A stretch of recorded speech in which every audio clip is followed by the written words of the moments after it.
मच्छिंद्रनाथ ने हिंगलाज देवी के दर्शन करने के बाद वहां से प्रस्थान किया और बारामल्हार नामक वन में पहुंचे। वहां एक गांव में उन्होंने रात्रि विश्राम किया। रात के लगभग 2 प्रहर बीतने पर उन्हें अचानक बहुत बड़ा कोलाहल सुनाई दिया और असंख्य दीपक दिखाई देने लगे।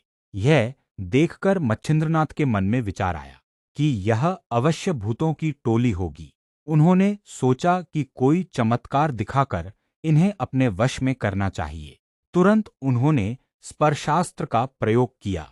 उस अस्त्र की अद्भुत शक्ति के प्रभाव से सारी भूतावली वहीं जड़ होकर खड़ी रह गई। वे हिल डुल भी नहीं सकी और वृक्षों की तरह स्थिर हो गईं। वे भूत प्रतिदिन की भांति वेताल से मिलने जा रहे थे, परंतु इस घटना के कारण उस दिन वे वहां नहीं पहुंच सके। उधर वेताल ने जब देखा कि भूत समय पर नहीं आए, तो उसने कारण जानने के लिए कुछ अन्य भूतों को भेजा। वे भूत खोजते हुए वहां पहुंचे और उन्होंने देखा कि सारी भूतावली एक स्थान पर जड़ होकर खड़ी है। पूछताछ करने पर उन्हें पता चला कि कोई सिद्ध योगी आया है और यह सब उसी की शक्ति का प्रभाव है। फिर वे यह पता लगाते हुए घूमने लगे कि वह सिद्ध कहाँ ठहरा है। अंततः उन्होंने मच्छिंद्रनाथ को देखा और समझ गए कि यह उन्हीं की करामात है। वे उनके पास जाकर विनती करने लगे, स्वामी, ये भूत बेचारे बंधन में पड़े हैं, कृपा करके इन्हें मुक्त कर दीजिए ताकि ये अपने कार्य पर जा सकें। तब मच्छिंद्रनाथ ने पूछा, जब ये सब बंध गए तो तुम लोग कैसे बच गए? उन्होंने उत्तर दिया, हमें वेताल ने इनके हाल जानने के लिए भेजा है। कृपा करके इन्हें छोड़ दीजिए ताकि ये वेताल के पास जा सकें। मच्छिंद्रनाथ बोले, मैं इन्हें किसी भी स्थिति में नहीं छोड़ूंगा।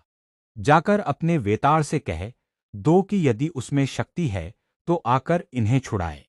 यह सुनकर वे भूत तुरंत वेताल के पास लौट गए और सारी बात कह सुनाई। यह सुनते ही वेताल क्रोध से भर उठा।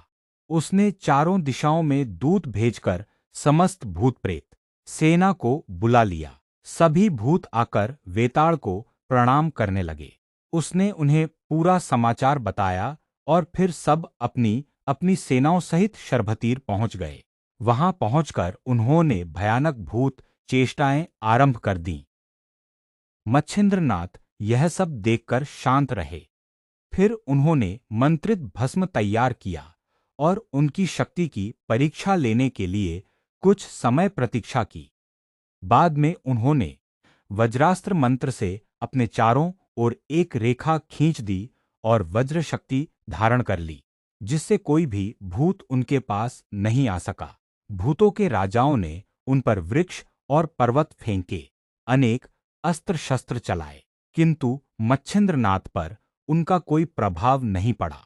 अंततः मच्छिंद्रनाथ ने पुनः स्पर्शास्त्र का प्रयोग किया और सारी भूत सेना को एक साथ स्थिर कर दिया।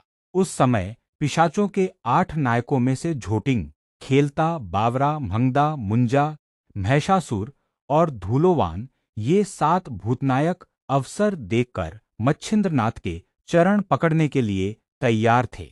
तभी नाथ ने तुरंत वज्रास्त्र सिद्ध कर चारों दिशाओं में रक्षा स्थापित की और दानवास्त्र का प्रयोग करके मृदु, कुंकम, मरु, मलीमल, मुचकुंद, त्रिपुर और बलजेठी नामक 7 दानव उत्पन्न किए। अब 7 दानव और 7 भूतनायकों के बीच भीषण युद्ध छिड़ गया। पूरा दिन युद्ध चलता रहा। अंत में दानवों के प्रहार से वे भूतनायक पराजित होकर अदृश्य हो गए। तब मच्छिंद्रनाथ ने वासव शक्ति का प्रयोग कर वेताल को मूर्छित कर दिया। उसकी मृत्यु निकट आ पहुंची। निरुपाय होकर वेताल ने अहंकार त्याग दिया और मच्छिंद्रनाथ की शरण में आ गया। फिर वेताल और सभी भूतनायकों ने प्रार्थना की, हमारे मरने से आपको क्या लाभ होगा? यदि आप हमारे प्राण बचा लें तो हम संसार में आपकी कीर्ति का गान करेंगे और आपके आदेश का पालन करेंगे। जैसे यमराज के पास यमदूत हैं और विष्णु के पास विष्णुदूत। वैसे ही हम सब अपनी पिशाच सेना सहित आपके सेवक बनकर रहेंगे। उन्होंने यह भी प्रतिज्ञा की कि यदि वे अपने वचन से फिरें तो उनके पूर्वज नरक में जाएं।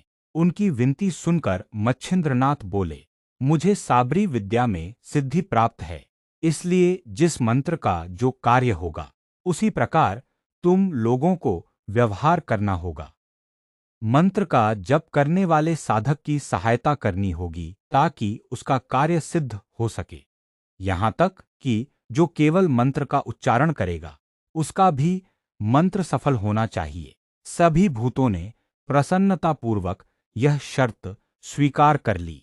मच्छिंद्रनाथ ने उन्हें उनका भक्ष्य भी निर्धारित करके बताया और मंत्र सिद्धि का समय ग्रहण काल निश्चित किया। इस प्रकार मच्छिंद्रनाथ ने वेताड़ और समस्त भूतों से आवश्यक प्रतिज्ञाएं और शर्तें स्वीकार कराईं। अंत में उन्होंने प्रेरक अस्त्र का प्रयोग करके सबको मुक्त कर दिया। तब सभी भूत और भूतनायक मच्छिंद्रनाथ के चरणों में गिर पड़े, उनकी जय जयकार की, स्तुति की और फिर अपने अपने स्थान को लौट गए।